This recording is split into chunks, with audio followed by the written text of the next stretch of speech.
here. Yay. Oh my gosh, I'm going to give that like a D level excitement.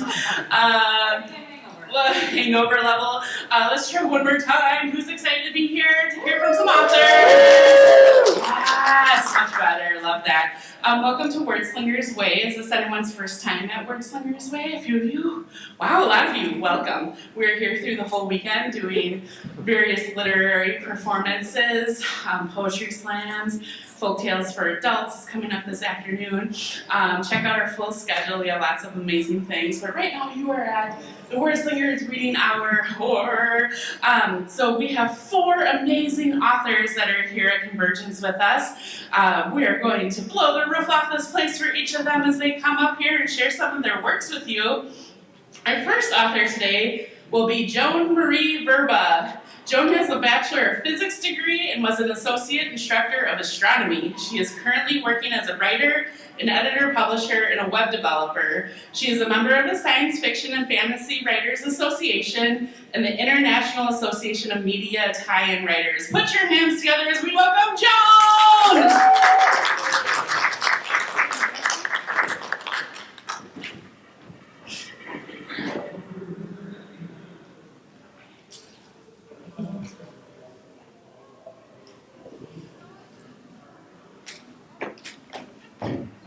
Okay, hello. I am reading from my novel, Defying the Ghost, which is a young adult horror novel. And, sorry. You already won. Yeah. And, okay, the story, can you hear me now? Yeah. The story is about an 18-year-old who was thrown out of the house by her widowed mother on her 18th birthday. She has been trying to find permanent shelter and hasn't been able to. She hears of a haunted house where the owner will give the house to anyone who can stay overnight. She finds people who have tried to claim the house earlier and asks them about their experiences. At this point of the story, she's in the house and the ghosts are trying to drive her out. Chapter 7. Another respite. More whispering, though still no clear words within her range of hearing. Apparently, the ghost needed to discuss what to do next. When listening to the accounts of others who had come before her, she had noticed that they had all left the house after a single event. Either that, or they had not reported other events, telling her only about the event that had caused them to rush out. But she felt that probably was not the case, given that they had all been forthcoming and detailed about their experiences. Certainly Sean would have told her if there had been previous attempts to drive him out before he felt the oxygen had gone out of the house. He was a very precise man. Another common thread was that the reported attacks and the ones she had experienced thus far had not required a lot of force on the part of the ghosts and not a lot of force on her part to resist. They were ghosts, after all, beings without much substance. The ghosts who had tried to strangle her had nothing she could strike against or hold on to. Many of the self-described ghost experts she had read agreed that the greatest power of a ghost was to induce fear. Ghosts did not have the reputation of demonstrating feats of super strength. Now that she thought about it, she wondered if the strangulation attempt had been fake. Perhaps before he had completely cut off her oxygen, he might have relaxed his grip on the sash enough so that she could have pulled loose, in the hopes that she would run out of the front door. She might have, but she remained convinced that she had done right by escaping. In the annals of human conflict, the instances of parties trying to simply scare a victim, but accidentally killing the victim in the process were numerous. Meanwhile, the thought that the ghosts were not all-powerful and that she was not helpless against them both emboldened and comforted her. All she needed to do was outlast them. Still, it promised to be a long night, and she had to remain on her guard if she was to avoid serious injury. Gaining the house, but losing a limb, for instance, was not her idea of victory. The sound of running water disturbed the silence. Someone had turned on the kitchen faucet. Taking up the shorter candlestick, she stood and crept toward the kitchen door. Peering inside at the threshold, she could see nothing, not even a ghostly outline. Water continued to rush out of the faucet, and from the sound, someone had plugged the drain, and one of the double sinks was beginning to fill. Ghost or not, she was not going to allow the kitchen floor to be flooded. Water on the floor would cause her to slip, but she doubted it would affect the ghosts. With the candlestick ready in one hand, she stepped carefully toward the sink. As she reached out with her free hand to turn off the faucet, the sink sprayer hose snaked upwards and sprayed water into her face. She turned her head to avoid it. Dropping the candlestick, she put both hands up to deflect the stream, only for the spray to come from another direction and right into her face again. With one hand over her nose and mouth, she tilted her head in the direction of the spray, and when her nose touched the spray stem, she grabbed it with both hands, wrenched it away, and guided the hose back into its place. Something pushed the back of her head right into the sink until her nose and mouth were underwater. She grabbed the edges of the sink on either side and pushed up with all her might. Her head came out of the water. She gasped for breath. Quickly, she stepped to one side as far as she could and turned.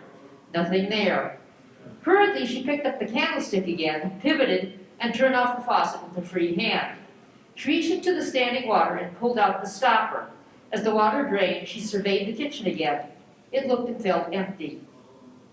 With water dripping from her head and the top of her golf shirt soaked, she strode out of the kitchen.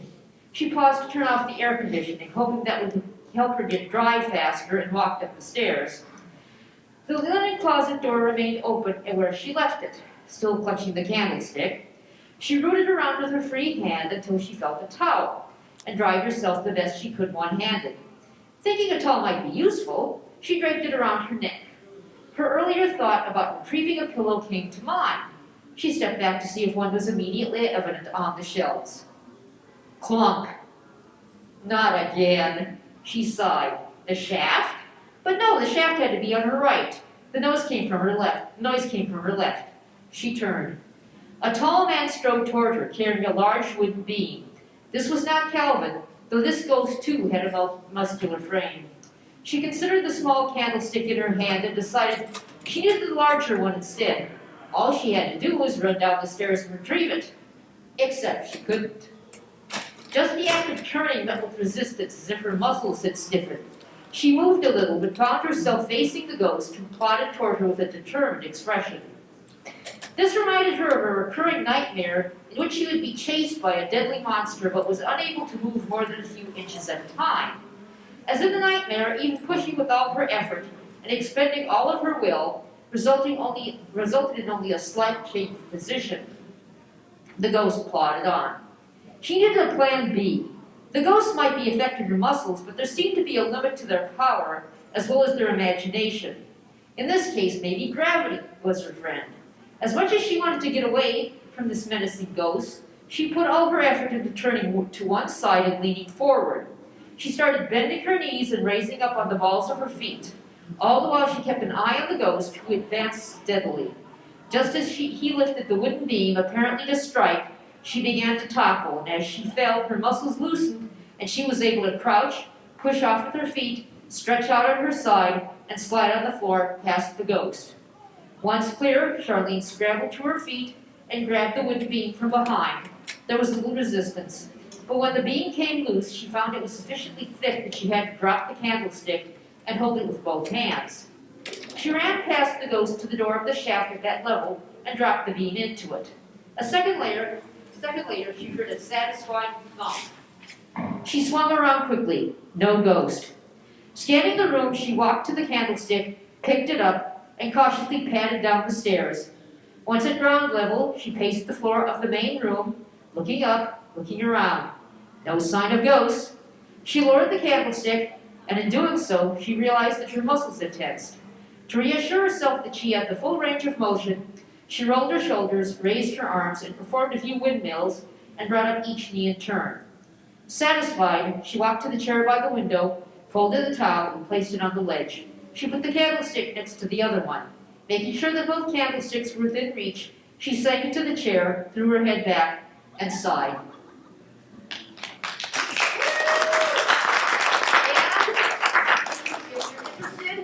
If you're interested, I'm in the dealer's room, and I do have these for sale. Wonderful. Thank you. Keep it going for Joan. Excellent. All right. Our next reader will be Schaff-Stump. Kath writes fantasy for children and adults. She writes funny stories, dark stories, and everything in between. She is the author of the Clarion Scroll series and the Abigail Wrath Verses series. Kath lives and works in Iowa. During the day, she teaches English at a local community college. Most of her fiction has been published by Paper Golem Press, Daydreams Dandelion Press, and in the Mammoth Book of Dieselpunk. You can find her online at Facebook, Goodreads, Amazon, at Kath Schaff-Stump, and at kathschaffstump.com. Follow Kath's Kindle Vella serial, The Autumn Warrior and the Ice Sword. Put your hands together for Kath!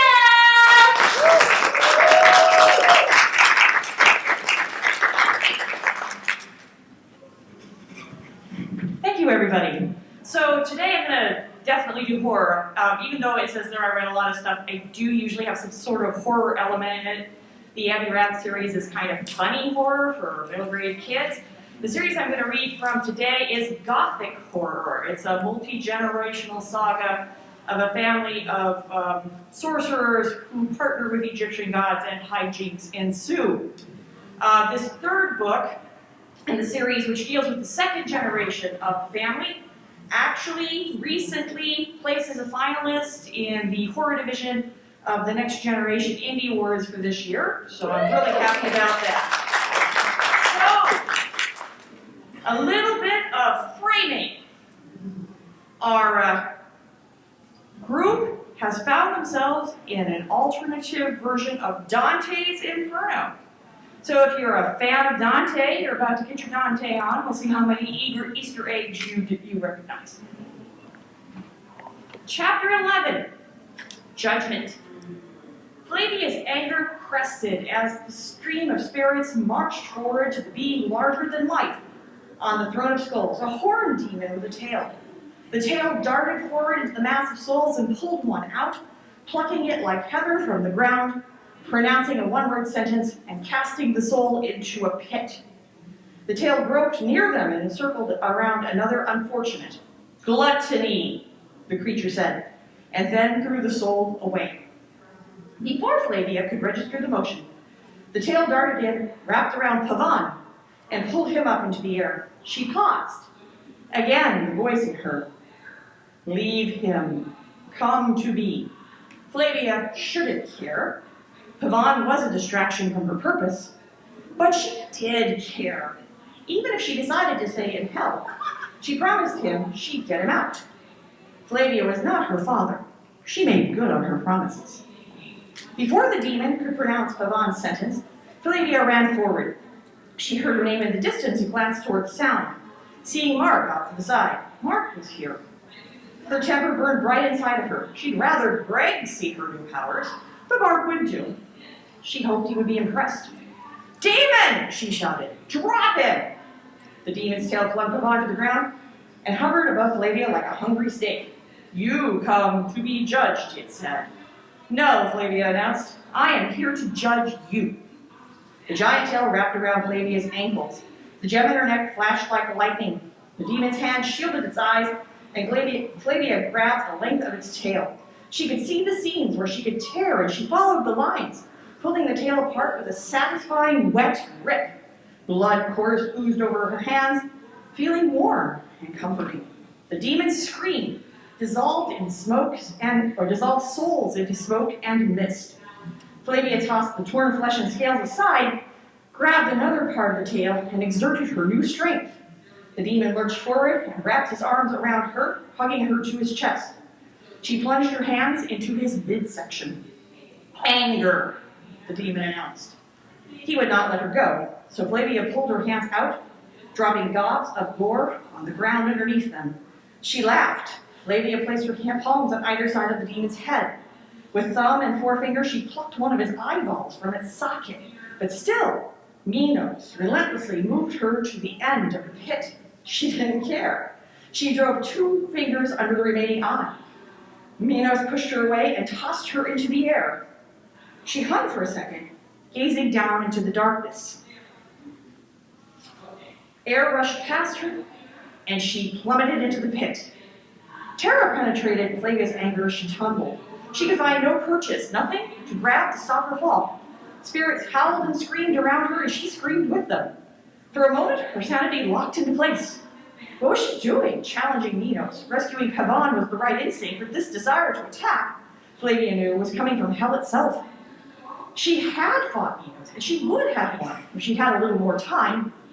Her sanity slipped away like mercury. Since she had arrived here, Flavia felt alive in ways she had never felt before. Having powerful magic of her own to use made her want to use it, and why shouldn't she? She could crush anyone with her magic, take them all on, remake the underworld in her image. First, she had to survive. Her hair flew about her like a banshee's. Souls darted in and snagged her, cutting her. She grew her claws and sliced back. She was like the creature of the forest, angry, sharp, with the power to take blood. She cackled and shrilled. She would make her way in this bold new world, destroying everything in her path. She was so much more powerful than a mere binder. Oh, she would set everyone straight. She would fight, claw, and kick, and scream, and everything would submit to her. The small voice in the back of her mind told her that this was madness, like her mother's. She squashed that small voice ruthlessly, like a cockroach. She was so hungry for this, having been told she was unworthy for so long. She came to the end of her fall and smashed into the ground. Her legs snapped and her arm shattered, and she died for the first time. Then she stood and began to fight. Scene change. Mark saw Flavia wasn't alone as she worked her way toward Minos, who towered over the lost shades of hell. Paris Galt followed close by her, his jacket missing, his shirt shredded. "Flavia!" Mark shouted. A hot wind blew nearby, making his coattails flap. "Flavia!" Flavia's skin flickered orange, her insides on fire. Mark ran through the ghosts around him, spirits dissipating and muttering as he took the quickest path he could. Flavia wrapped his tail around Paris. Flavia shouted, and Paris was dropped on the ground, a man too stunned to move. Flavia walked toward the judge, her face twisted and uncanny. Mark's heart lurched. What was she thinking? Flavia stood in front of the judge of the damned, mist broken to pieces around her. "You come to be judged," said Minos to Flavia. Paris looked up, his eyebrows arched, his mouth open. Mark was as shocked as Paris looked. "No," said Flavia, "I am here to judge you." "Oh, God," said Mark. Flavia had decided to fight Minos. Minos and Flavia fought in earnest as Flavia ripped the demon to pieces. Mark was frozen, the souls wandering through him, around him. What was she doing to Minos, and how could she be doing it? Her strength made it possible for her to rip through flesh and bone. The sharp snap of Minos' tail shuddered through Mark. "Don't stand here. Do something. Help her." Mark snapped himself out of shock. There would be time to process Flavia's viciousness later. Minos scooped her up and walked toward the gaping maw which led to the lower levels of the inferno. Right now, Mark had to save her from being cast into the pit. He could hear the rustle of whisper shadows around him. He gathered them to focus his power, but instead of the reassuring magic he'd always known, a jolt tingled through him, knocking him to the rocky ground. He convulsed, electrified. Fine. He would also process what had just happened to him later. He struggled to capture his breath. Pushing himself up, he staggered towards Minos and Flavia. Minos cast Flavia into the pit. Flavia's screams reached Mark, she hung in the air and fell. Mark reached his hands toward, as if this distance could do any good. No! Mark had failed Flavia. Minos was a torn corpse, one eyeball dangling down his cheek. His segmented tail dragging behind him, squinting at Paris with his remaining good eye. "Suicide," pronounced Minos. Mark could not watch another soul cast into the pit. "No! Stop! No!" Mark stepped in front of Paris. "Please, no, we aren't supposed to be here. It's a mistake. Please don't." "Clarion," said Paris. "She's gone." "Run," said Mark. "Run now." "I can't." "Run, or you will be cast into the pit. Run." Paris backed away as Minos grabbed Mark's arm and studied him. "Demon binder," said Minos. His eye crept back into its socket, the torn pieces of tail rolling back to him and connecting with a sucking sound. Mark tasted vomit in the back of his throat. Was there a level for him after all? Mark braced himself as he amassed shadows again, trying to raise enough of them to hurt the judge. The resulting jolt crossed from him to Minos in an explosion that threw Mark backwards into the mass of gray spirits. As Mark slammed to the ground and spirits scattered, Minos' tail snaked around Paris's neck and cast him into the pit. "No!" Mark shouted.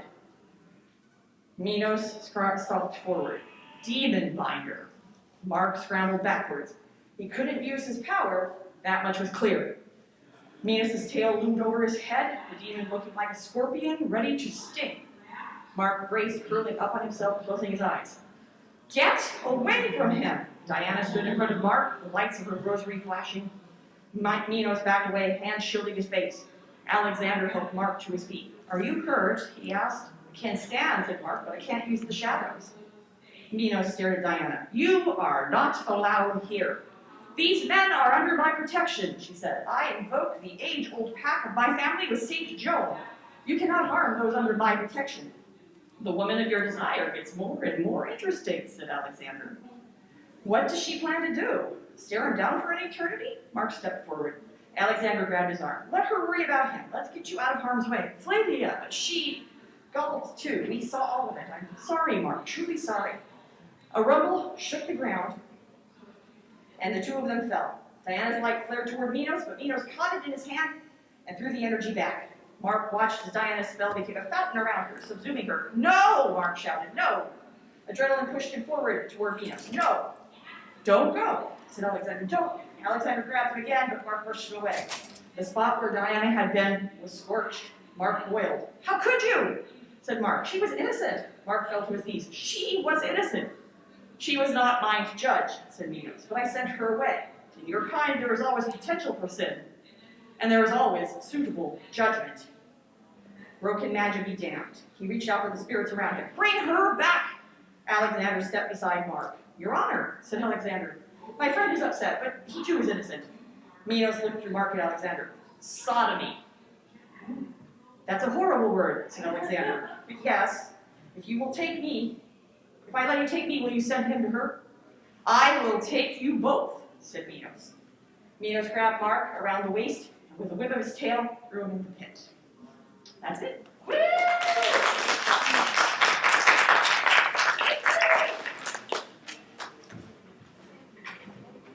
Keep it going for Kath! Kath, you also have books available here? I do. Right after this session, I'll be down in the dealer's room from 3:30 to 5 with the whole series and some other stuff. Awesome. 3:30 to 5 in the dealer's room. Head on down there. Amazing. Who's having fun so far? Oh, so much fun. Our next reader is John Heimbuch. John Heimbuch is the co-artistic director of Walking Shadows Theater Company in Minneapolis. If you haven't seen their stuff, go see it.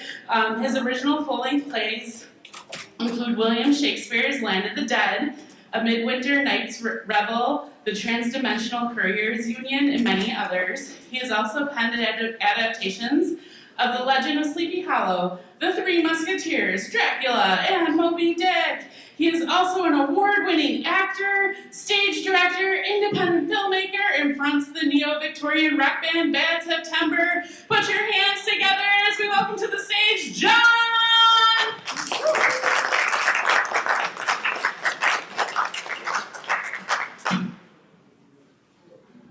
Finally, the moment they'd been waiting for all week. At 5:15 on Friday night, Thomas's mom dropped him off at Jacob's house with 3 rented videotapes and the newest Zelda game. Jacob's parents set up a cot for Thomas in Jacob's bedroom and then began making dinner, after which they were going to a movie, leaving Thomas and Jacob alone until bedtime. It was, in short, going to be one hell of a night. They'd been friends since the start of 5th grade, when Jacob's family moved into the big house next to the Woody Park, just a few houses down from Thomas. Soon they were playing in the park every day after school, until last summer, when Thomas and his mom moved across town, reducing their once daily gatherings to an occasional weekend. But they were not going to waste this chance. The boys rushed through the woods to the park, where they struck up an unparalleled round of Daring Do, a game that Jacob had made up, chasing each other across the playground with sticks as swords in an impressive display of swashbuckling like that old Robin Hood movie his parents made him watch. "Aha! Have at you!" Jacob chased Thomas up the waving bridge, sticks clattering, pinning Thomas against the spiral slide. "You rapscallion, you'll never get away with it!" Thomas pushed Jacob back, slashed the air, and leaped to the ground. Swoosh! A wave of pebbles scattered on his landing, pelting a young boy in the hand crane with a barrage of tiny rocks, which instantly summoned the kid's father, whose loud and protective approach ended Jacob and Thomas's game and sent them fleeing to the safety of the woods. Under the canopy of trees, the two boys caught their breath and listened as the wailing child was carried away. When it was finally quiet, Jacob laughed. That was close. Thomas nodded, hands on his knees, the evening air stinging his lungs. Jacob started through the shadowy woods for home. Come on. They clomped through the crisp leaves near the frontage road to the secret path around the drainage pond that led to the back of Jacob's house. Jacob, a few yards ahead, slashed with his stick at the bushes along the path. Then, suddenly, he stopped. Whoa. What is it? Come here. Thomas came up to look. There on the ground, half buried in the leaves, was a video cassette. Its cardboard sleeve was almost illegible, water-stained, sun-bleached, and street-scuffed, but they could still clearly discern, as only adolescent boys can, a massive pair of fully exposed breasts on the front cover. Thomas picked it up, turned it over, and slid it out of its sleeve. Scant traces of a torn red label still clung to the cassette, and through the cloudy plastic window they could tell the magnetic black tape inside was still intact and about half-watched. You think it'll play? Only one way to find out. Jacob tucked it into his puffy down jacket and ran toward the house. They went straight up to his room, ignoring his mother's request not to track the whole forest inside, and hid the cassette in a game of Clue. Jacob, Thomas, dinner! The meal passed without event. Lasagna, salad, school, sports, and occasional glances between the boys when asked their plans for the night. That's all right, Jacob's father said. Keep your secrets, as long as you do the dishes. And with that, Jacob's parents left to catch the 7:10 movie. When the taillights of their car had finally disappeared, Jacob emerged from his bedroom, unsheathed the worn tape, loaded it into the family room entertainment center, and hit the rewind button.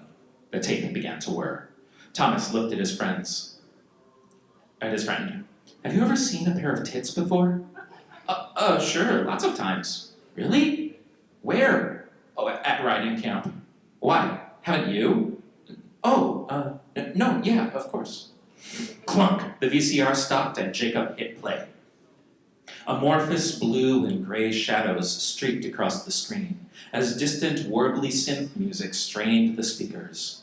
Finally, a woman's voice echoed like a noise underwater, her body a fleeting flicker of parts. Jacob ran to the dials, adjusting the color knob and the tracking buttons first one direction, then the other, trying to make the disjointed bodies more whole. Then, just as the video frames aligned with the screen, Thomas saw a lanky black shadow cross the image, then pause, turn its head, and look at him. A trick of the light? He looked to his friend for confirmation, but Jacob was too absorbed by the bulging bodies that emerged from the static, pressed against each other in a symphony of moaning and grunting. Even so, Thomas couldn't shake the feeling that the shadow must still be there, somewhere behind the image, and in the audio a low mumble.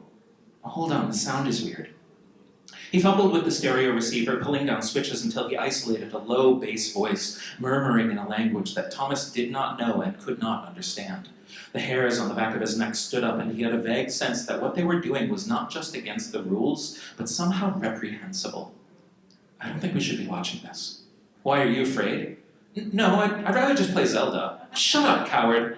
I'm not a coward. Oh, then you must be a... And then Jacob used a word that Thomas had never heard before. But he knew from how Jacob spat it out that whatever it was something really horrible and probably dirty. Something no one in their right mind would want to be. Thomas stood up. Where are you going? Bathroom. Have fun in there. Shut up! Thomas went to the bathroom, locked the door, used the toilet, and washed his hands.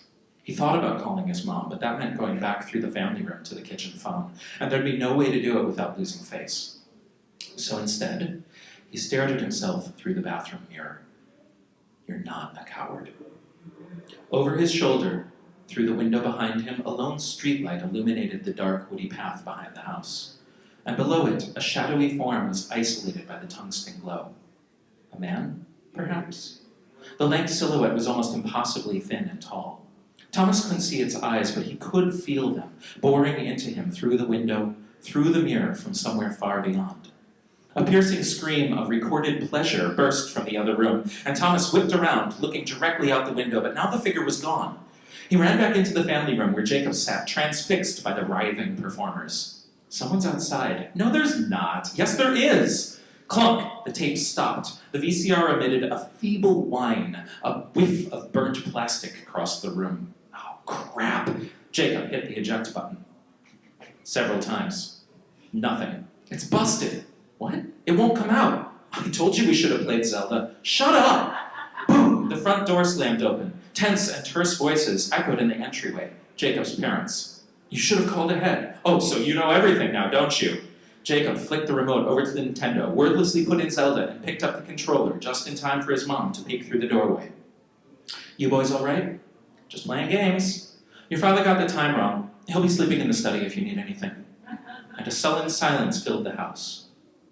After about an hour, Jacob finally tossed the controller to Thomas, but it wasn't 15 minutes later that he stood up and said it was time for bed, turned off the Nintendo without even giving Thomas a chance to save. They brushed their teeth, changed into their PJs. When they had both crawled into bed, Thomas looked at Jacob. Do they always fight like that? Sometimes. My parents used to do that. Jacob said nothing. He just rolled his back to Thomas and turned out his bedside lamp. Click. Thomas fell into a fitful sleep, his mind crawling with old voices, strange words, and dim echoes of closed-door fights. Those harrowing late-night moments when he lay motionless in his bed while his father, slurring and stumbling, spewed venom at the world. He awoke, shaken. Jacob standing over him, dimly lit by the street lamp outside. Shadows of bare branches stretched like fingers across the room. Get up. What? Why? We have to get it out. Thomas followed Jacob into the darkened family room, where he crawled behind the entertainment center and fiddled with the cables. Thomas felt his chest tighten in fear. Of what? He looked out the tall window, scanning for shadows within the shadows, but only saw his reflection staring back at him, blinking green by the light of the digital clock. I'm not a coward. The light went out. Jacob pulled the VCR free and carried it down to the basement, black cords dangling around his feet as they padded across the concrete floor. He set it on the workbench, turned it over, flicked on a bare bulb, and handed Thomas a screwdriver. Open it. Why me? Because. Thomas felt his cheeks flush as he unscrewed the case to reveal a complicated mess of machinery and parts, the tape still nestled deep inside. Jacob tried pulling it. The metal frame gave slightly but would not release. He grabbed the screwdriver from Thomas's hands and pressed it between the tape and the machinery, trying to wedge it free. Thomas reached out. Careful, don't break it. Jacob spun on him, pressing the screwdriver into Thomas's neck, denting the skin. You're the one who picked it up, you filthy pervert. Jacob pushed Thomas back. Stop it. Jacob laughed. Shh, chill out. It was just a joke. His eyes shined with malicious glee. You're a coward. Jacob thrust the screwdriver into the guts of the VCR, and with an aggressive twist, he popped the tape free of the machine and slammed it on the workbench. Here's your pervert tape, pervert. Next time play it at your own house. Oh wait, you can't. Thomas fought back tears, but not soon enough. Jacob smiled. Jesus, Thomas, grow up. Let's go to bed. Thomas felt a wave of anger. He fought with it, pushing it down, while Jacob reattached the case, picked up the VCR, and started up the stairs, black cords looping at his legs. And then, from the second step up, looking back, he muttered, "No wonder your dad's a drunk." Thomas yanked the power cord. The cable snapped taut around Jacob's leg, wrenching the VCR clattering from his hands, and pitched Jacob backward down the steps. A shout almost escaped his lips before his head cracked hard against the concrete floor. Jacob's body convulsed in 3 short spasms, and then fell still. His eyes open to the world, watching nothing. Silence. Thomas looked out the basement window, into the night, then back to his friend. Entwined in the cable of the shattered VCR, blood pooled under his head, matting his hair. I should call for help. I should call for help. I should call for help. In the bare light of the workbench, Thomas's shadow stretched out across Jacob's body and up the stairs into the darkness above. Thomas took a breath. and then carefully crept up the stairs, one at a time, to Jacob's room. Then he crawled into his cot and fell unobserved into a deep and shadowy, dreamless sleep.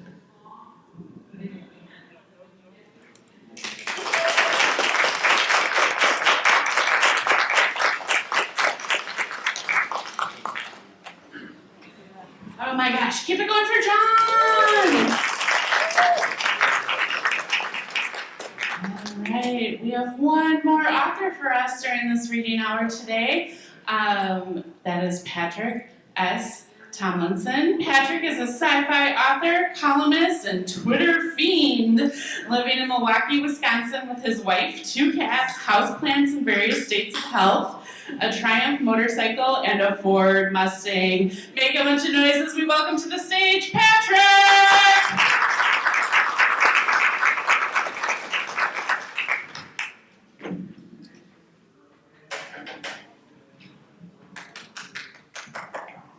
Hi everybody, I'm going to be reading from Work in Progress actually. It's about half done. It is a sequel to the Christmas Carol called A Christmas Carnage or The Temptations of Tiny Tim.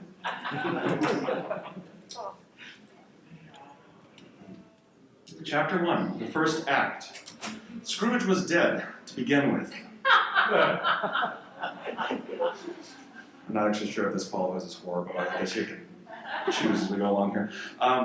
Scrooge was dead to begin with. It had come as a surprise to his person, but not that big of a surprise, were he to be honest, which he endeavored to be. One of the many earthly virtues the spirits had labored to imbue within him through those long nights, holding up silver-looking glasses to his own countenance all those Christmas Eves ago.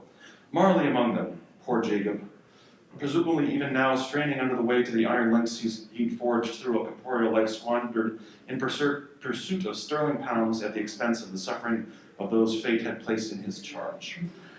However, that was the distant past, at least insofar as the past, present, and future could be considered and contained within the meager confines of a single human skull, which Scrooge came to understand while looking down at his own mortal leavings he no longer inhabited. Even now he felt his awareness rushing outward, like wine spilled from a cup, expanding in every direction to find the dimensions of the table and then cascade over the edges. Ebenezer strained to hold his essential constitution from flying off into the voids beyond his awareness. After so many years on earth, he knew the shape of himself, his outline, his ledger. Yes, his ledger. While he'd grown into a softer man after his times with the spirits, Scrooge never migrated far from his first love of figures. That's how things were defined, after all. He could tell any passerby down to the halfpenny precisely and confidently how much goodwill and cheer he'd spread this winter's season. Bob Cratchit's inkwell and steady quill had tallied the numbers, and Ebenezer had proofed them himself.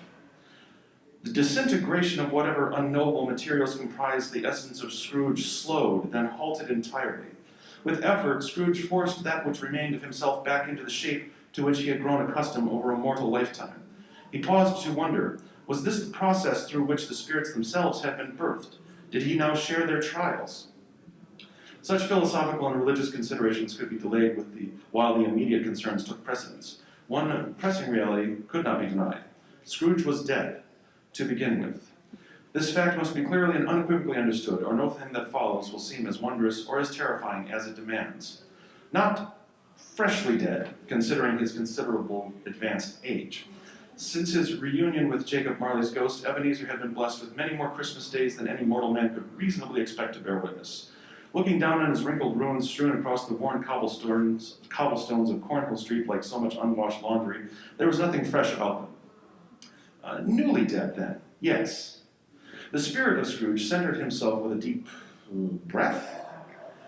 His discovered state had neither the lungs to fill nor access to the air that surrounded him, yet his chest still expanded and contracted in an imitation and echo of his recently shed life. Old habits, Scrooge supposed. Scrooge took stock of his ethereal form and was immensely relieved to find it devoid of heavy, constricting links of iron chain or padlocks.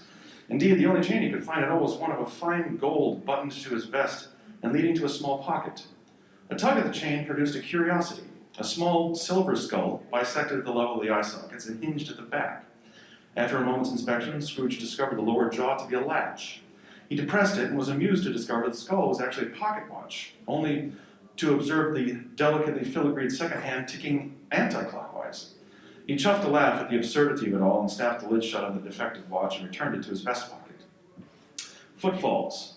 Impacts of leather heels hardened by seasons of wear reverberated off the stone edifices and glazing of the surrounding storefronts, rapid and approaching.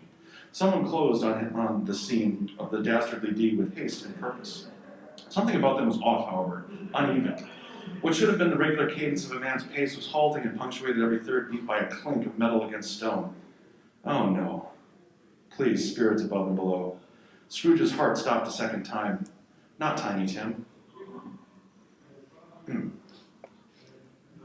Despite his limp, or more accurately, for spite of it, Timothy Cratchit beat the bobbies to the scene before their piercing whistles announced it to the wider world. Tim's hand, sheathed in a fine leather glove against the chill of the biting Christmas Eve air, gripped the polished bronze handle of his cane hard enough to emit a soft creak. The soles of his shoes, worn smooth and slick, slid to a stop over the dampened, uneven surface at the sight of the body. His lame leg betrayed Tim then, as it had thousands of times before, giving out at the knee and forcing him instead to rely on the support of his cane, which he brought down with a hard click and a spark from the paving stones. The runner boy had whispered true and earned his twopence then. Scrooge really had passed beyond this world, the lucky wanker. Tim's second father's milky eyes stared up emptily from the embrace of cold stones, there could be no doubt. Dressed in his modest finery, Ebenezer's lacquered walking stick lay discarded and forgotten, a pace from the dead fingers that clutched for it still. Tim felt the ancestral scream build in his abdomen, but swallowed it whole. There was work to do, and shrinking time in which to do it. He had to take in as much of the scene as he could before the constabulary arrived and stomped it flat with their brutish cloven hooves. The instrument and method of the murder was no mystery, standing erect and gleaming in the flickering gaslight as it did, planted in the chest of Scrooge's remains and clawing for the night sky like a seedling emerging from spring soil.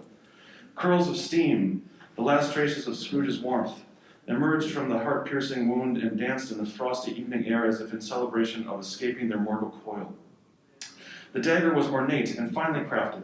Black leather wrapped the handle, held fast with braided silver wire, spiraled around the shaft from the ruby-centered hilt to an intricately engraved crossguard. Not the weapon of a common street urchins preying upon unfortunate cases lost among the flotsam and jetsam in the arteries of England's beating heart then. A knife fashioned on the commission of a gentleman, or someone pretending to the title. Worth at least 10 pounds based on the jewel work alone to the first man brave enough to pull the sword from this stone-dead corpse and find a suitable fence. With difficulty, Tim lured his good knee to the cobbles, grunting softly under the strain. The night air bit into his face, and as his gimped leg barely bent and had to be thrown out to the side. Tim bit the fingertips of the leather glove and wriggled a shaking hand free. Sleep well, sweet uncle. Tim's fingers swept down over Ebenezer's eyes, and his gentle, compassionate gaze disappeared from the world forever. In answer, Tim's eyes hardened like granite tombstones. I'll take it from here. A piercing song of police whistles echoed through the narrow streets. Tim's time alone with his mentor grew short. A choice forced itself upon him then. Remain or leave. Each presented its own dangers. There was no shortage of cripples in the city, not with the veterans of the disaster in Afghanistan still haunting the streets, and now the Metropolitan Railroad project churning out the broken bodies of workmen faster than it chewed through city blocks. But Tim's leg and cane meant escape would be neither rapid nor silent. He'd acquired and honed many skills over his winters, but slipping away unheard and unseen were not among them. Remain was the obvious choice then.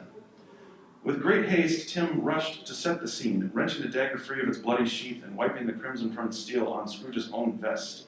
He started to slip it into his forearm sleeve, but thought better of it and slid it up his pant leg snugly under the leather straps of his knee brace.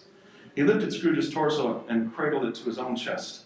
A quick application of snowpack from underfoot to his warm, rosy cheeks were adequate simulations of the tears sure to come as soon as his rage ebbed and his soul softened into vulnerability. Help! Tim cried out to the approaching footsteps. Murder! A murder most foul! As if summoned, a pair of bobbies, nightsticks gripped in hands and silver whistles dangling from chains pinned to their uniform breasts, rounded the corner to consider the scene before them. What's all this then? Tim forced enthusiasm into his voice. Oh, Constable, thank the saints. Who's that? Drop him. Move him away, you. The young constable commanded, as best his thin, uncertain voice permitted. He was nimbly of body, ferret-like with dark sullen eyes, despite his few years. "This is Ebenezer Scrooge," Tim barked, "the kindest and noblest of men to walk this earth, and I won't drop him on the order of our queen, or much less your own, good sir. Easy, boy, easy." The constable held out his hands, palm down, while his billy club dangled from the leather strap at his wrist. "Who be you?" "Timothy Cratchit." "Of Scrooge and Cratchit, the counting house on Cornhill?" "Son of. Mr. Scrooge is with you presently." Tim leaned back to display the corpse tenderly held in his arms. "You had a quarrel with him then?" Tim laid the body back down the street before firing off a rejoinder. "Are you quite daft, constable? Did you not just now come within thy own ears Did you not just now with thine own ears hear me call out for help?" Tim buried his face in his naked hand and sobbed. He was my dearest uncle. I happened upon him thus. The killer could not have covered much distance. You must pursue at once." "In what direction, Governor?" I don't know," Tim was forced to concede. "Well, that's a fly in the ointment, isn't it?" The constable dropped his guard and instead offered a hand. With a grunt of exertion, he pulled Tim to his feet and steadied him with a searching look. "Come on, arms out. Nigel, search the departed." The first officer ran his hands over and under Tim's arms, across his chest, down his sides, and around his waistband. He went down at one leg, then halfway down the other before coming to a stop at Tim's brace. Tim's spine stiffened with the Bobby's hands so close to the dagger hidden only moments before. "Well, what's this contraption about?" "To give some strength to my leg." "Earned this in battle, did you?" "Only the battle to be born, sir." "Not really sneaking up on or chasing a bloke down, are you?" "I really have to put my mind to it, sir." The second constable finished rummaging his hands through Scrooge's clothes. He pulled a brown leather long wallet from an inside pocket of the overcoat. "Wallet here, sir, still fat as foie gras." "Well, it wasn't mugged then, not unless somebody interrupted the act." "You sure you didn't see anyone, Mr. Cratchit?" "No, no one," Tim said honestly. "You should go home, lad. Nothing more you can do for him now." "What about the bloody killer?"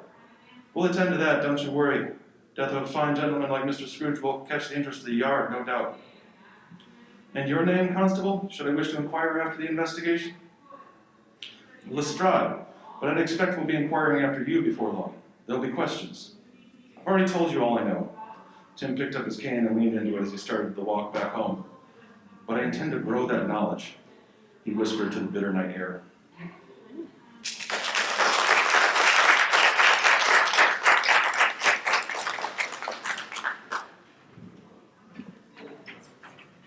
Excellent. Make a bunch of noise for all of our readers.